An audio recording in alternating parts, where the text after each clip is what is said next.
Hello, everyone. Exhibition Cadet Sabersha here again. Um, I will talk about Jaffar Express, a train that was hijacked by BLA terrorists, an organization funded by many foreign elements and has been banned by the United Nations organizations back in 2006. So they are a certified terrorist organization. So we'll talk about how this incident happened, when this incident happened, a bit of relationship with why it happened and how it was taken care of and what was happening during the time of Operation Cleanup. So the first thing comes is that when did it happen? So on March 11th, by the way, the dates are really coincidental, 911, 311. Yeah, this is going to be called as 311 in the future. But anyhow, these terrorists, they choose these. Oh, okay, Mumbai attack in India, 2611, although that's November 26th, but in India, the date is written first and then the month is written later, so they call it 2611. Although in other parts of the world where the American based systems use it would be 1126, but yeah, this is also the perception.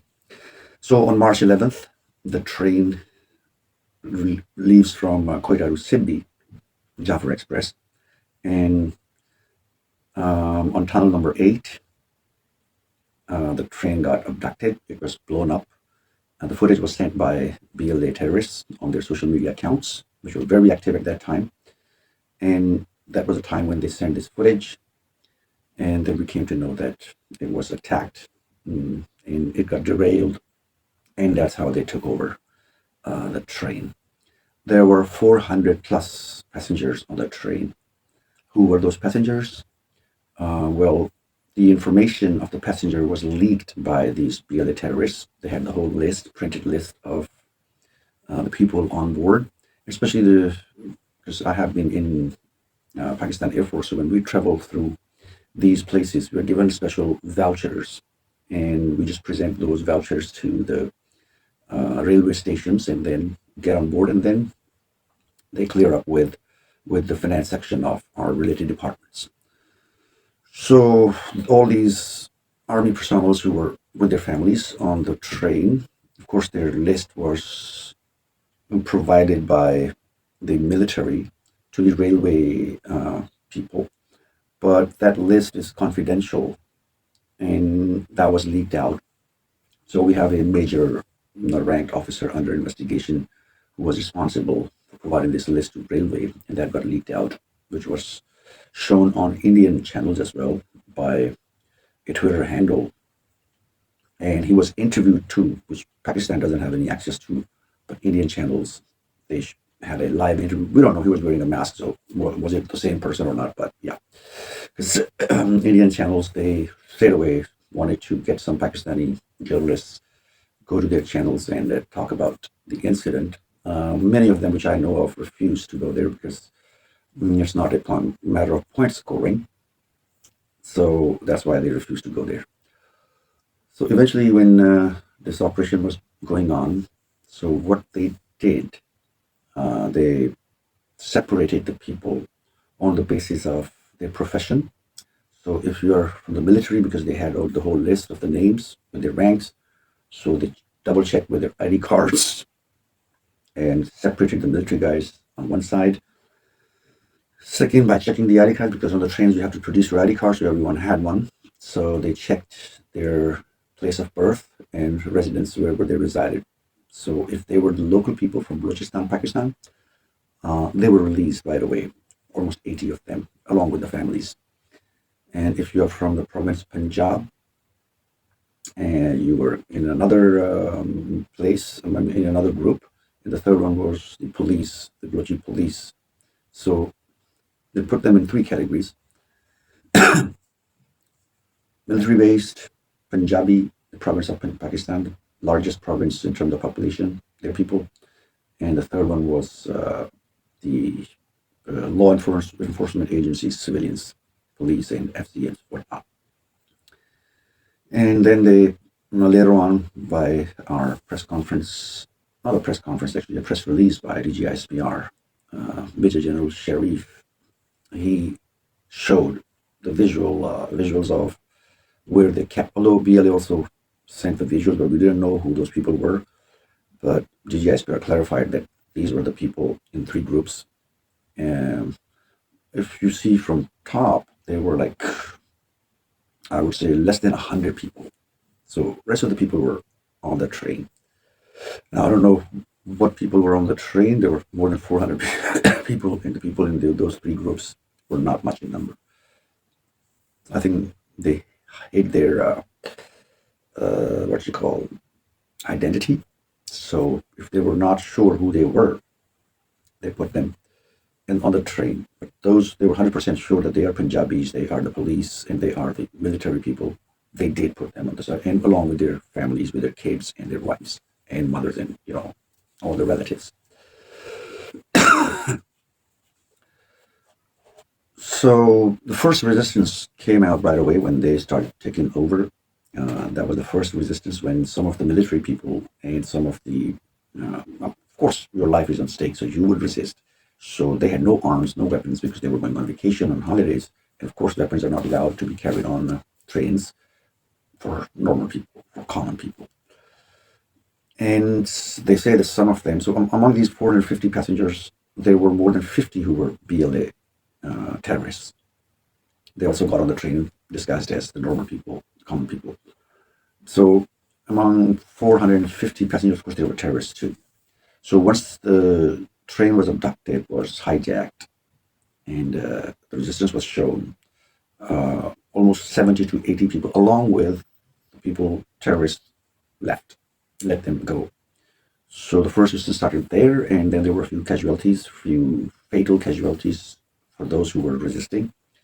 But they did a good job. I mean, there are about 20 to 25 compartments of the train, so in a few compartments this happened, and those people, they gave their lives to save some of them, and they escaped. They had to run away for about 2 to 3 hours on foot in that area, which is totally barren area, and there are hills and very difficult ways and paths to be followed by a commoner. But they managed to reach to the nearest railway station, where they were shipped back to the Quetta railway station. So that was the first batch. Then the second operation started at about morning of March 12th. And that was also the internal resistance. People from the train, they resisted. And that's another about 90 to 100 people escaped at that time. So there were two of them. And then the third was the 111 Brigade. We call it the company's RAR, the Special Services Group, SSGs, known as Commandos of Pakistan. They went in before the sunset of March 12th, and they cleared up everything. And then the next batch of the kidnapped ones, the hostages, were released. So their motive, their motive is very clear. They don't represent any of the Baluchis in Pakistan. They don't represent any of the Pakistanis in Pakistan. They have some handlers who do not want Baluchistan to progress, and especially after CPEC, the China-Pakistani economical corridor, or One Belt, One Road. Yes, this area is, not welcomed by the people who have interest. Less geopolitical, so we'll not talk about that. I will just talk about the operation itself. So this was how it happened, the timeline, short timeline I've explained. And now the second thing was the role of media. So whenever this kind of operation happens, the officials, those who are responsible to retaliate in Pakistan, of course, the Pakistan military and the paramilitary forces and the civil forces, they are the ones to take care of this thing. It's totally blackout from their side.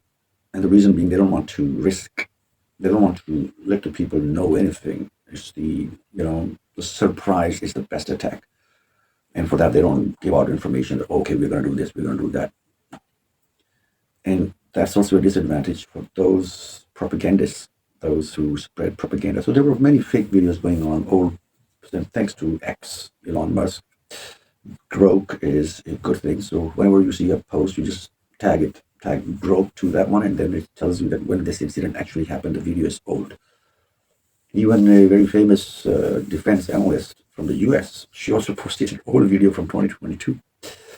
That was in Afghanistan, actually, and she posted that one, and she wrote a whole lecture about that. Oh, this is a tactical Al Qaeda guerrilla war, and US should learn from it, blah blah blah. And when I checked that video, and I said, I tagged her. She hasn't removed the video yet, by the way. She had wrong information about the terrorist Pakistan handed over to the US a few days ago, Muhammad Sharif, and she had her own version. So I think she's kind of, clickbaiter. Anyhow, doesn't matter. I have her on my Twitter, so I did correct her, and I tagged Grok on that one as well. But of course, fake news get you good views, so go ahead with that one. But our military did a great job. And Indian media was also right into it because they knew. Of course, they know, because Major Gaurav Arya, he already said that peace to Kashmir the road is from Baluchistan. So that's what he said. So we know what you guys are doing, Indians. I mean, the Indian military officials and all this RAW. Well, we will come back to that one because this is not going to be unattended this time, because 450 people's Pakistani lives were on risk. 27 got perished, and the 33 Indians BLA terrorists got perished. Now, this is the official number, but there are more than that. And why they're not disclosed, there's a reason for that. Okay, I can tell. Some of them are taken alive, and they will be interrogated, they will be questioned, and later on, we would use them for some other purposes. But right now, there were more than 33 who got killed, and there were more than 50 who are in custody. We will not spare. And those who were in form of the passengers, they're also in Pakistan military's custody. There's no media outlet would tell you. I'm telling you. And again, I don't speak on the behalf of Pakistan forces. So that was the media role. And then the media role in Pakistan internally is also not good. We should be united at this time, like we got united during the Army public school attack on Pakistani children with 147 kids, and the school staff was martyred. But political parties, again, I don't have any objections to take their name. Imran Khan and his party, they started their barking against Pakistan Army. Same thing Indian media was doing in India. And here, our own countrymen were doing. We'll deal with them. But externally, you guys are in thick shit because, again, just like the surprise day, the response will come back. Now, let's move on to the operation, which was told by Major General Sharif on Dunya News. So the footages are from Dunya News, special credit to them, Kamran Shah's program, and he has shown how this has worked. So if whatever he said, that's also not 100% true in a sense.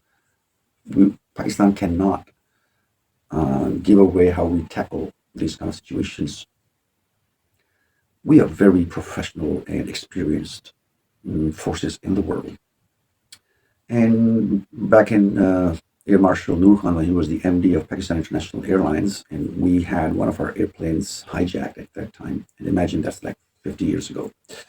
And the managing director of a national flag carrier airliner, ex-Pakistan Air Force pilot, Air Marshal Noor Khan, he went to negotiate with the terrorists of that time by himself. And there were 3 of them. And in order to release the terrorists, you had to take 3 of the terrorists down at the same time. And that's where he risked his own life, being such a highly positioned guy, but he took the operation by himself and grabbed one of the terrorists, and he got shot in the arm as well. But they took down all 3 of them at the same time, and the aircraft was cleared. So here, the same situation. They categorized them in 3 soft targets, in 3 groups: the BLA terrorists, Indian-backed, and Afghanistan-backed, because they were talking to the main handlers in Afghanistan through satellite phones, and that was recorded as well. So when this thing was happening right at that time, you had to take all these three people together. Now, for that, DGSPR also praised Pakistan Air Force, the command in Quetta, how they helped. We didn't give much of the details, but by the footage, you can clearly see that this is a drone footage. And these kills were not by the snipers. These were the drone kills. Because a heli cannot be that stabilized. If there's a helicopter, because of the propeller on top, the footage cannot be this still unless it's a drone. And of course, the shooting is done by the drone. So once the drone footages were taken up and they clearly got to know the situation, that there was a suicide bomber in the middle and all these people were tied to, all these hostages were around that one suicide bomber, so that if the ground forces come in and they do any hanky-panky in their term, he would blow himself up along with the hostages. Very delicate situation, very sensitive. But what they did, because around them are the hostages, not from the top. So these shots, 3 shots at the same time, with pinpoint accuracy and correction to the millimeter, was conducted by Pakistan Air Force. So my channel is about the aviation. So I'm talking about the role of aerial combat. The ground forces also did their job once these main 3 of the suicide bombers were taken down. Although most of the times, what is that their thumbs are on the detonators, and if they die, of course you are dead. So the grip on that one get loses, and it blows off. So that's why it's very hard for them to be taken off. So what was needed at that time, that you have to get them not paralyzed so that they keep the grip on the detonator and yet are, neutralized. So if you see the footage clearly, once they were neutralized, now I'm not going into the details how that was happened, but what I can tell you is that this is the job of Pakistan Air Force. How they do it, well, nobody can share their military strategies with anyone. So that they were neutralized, but the grips were maintained. And once the hostages knew that the main threat has been gone, they started to run away towards different sides. And then you can see the fumes, the explosions coming out. So, as I said, there were 3 phases. The first phase was the internal resistance. The second phase was also the internal resistance. And the third phase was where the combined military operation, Pakistan Air Force and the 111 Brigade of Pakistan, Sarars, the commandos, the SSGs, the Special Services Group, they took part. So that went together, and that's how they eliminated all these 33 terrorists are reported to be killed. But no hostages were killed during this operation cleanup. What they killed was before that. So I think the history would remember that this is one of the operations where, the second in Pakistan's history, where no hostages were harmed, and instead of negotiating with them, Pakistan took them out cleanly within 30 hours. Imagine that, 450 around that number of hostages with lethal suicide bombers, and all the gun, by the way, thanks to Joe Biden's administration, who left their billions of dollars worth ammunition in Afghanistan, and that ammunition is used against Pakistan now. So they had the most advanced tactical weapons, and they had satellite phones, and the communication was going on, although there was no internet in the area. But of course, they were fully backed up by Indians, Afghans, and the Israelis, and a few more nations. I won't say their names, but these 3 are the main ones behind these attacks, and we will come back to them, because enough is enough. This was the biggest terrorist attack in Pakistan in terms of the hostages condition, 450 people. And although we have given almost 80,000 lives on this war against terrorism, and yet we're not acknowledged, but now it's time to retaliate, and our DGSPR has said that this changes the rules of, these, when different countries are in a conflict, it sets some rules. Like if you go to the Indian-Chinese border, they have a rule that they will not fire arms. They would only use, they fight with their hands and, some knuckles and iron rods and stuff like that, because it's rules. So the experts clearly said that the rules have been changed and Pakistan will retaliate. So that was all from my side, giving my 2 cents on the Jaffar Express incident, how it was cleared, and what is going to be the course of action for Pakistan in the future. Thank you for watching. See you next time. Allah Hafiz. Pakistan Zindabad.